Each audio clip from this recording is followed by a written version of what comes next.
Penny with SwissWatchExpo. You know, it's not too early to start thinking about holiday shopping, and if you're looking for a truly fine, incredible Swiss timepiece, you cannot ignore Patek Philippe, of course.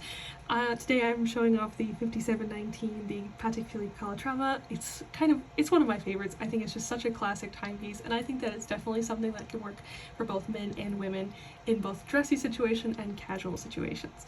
I love this one in particular because I love the seconds sub-dial at 6 o'clock. I love the very simple white dial with Roman numeral hour markers. Kind of the very simple look of this really shows off kind of the beauty and the charm of this watch as well.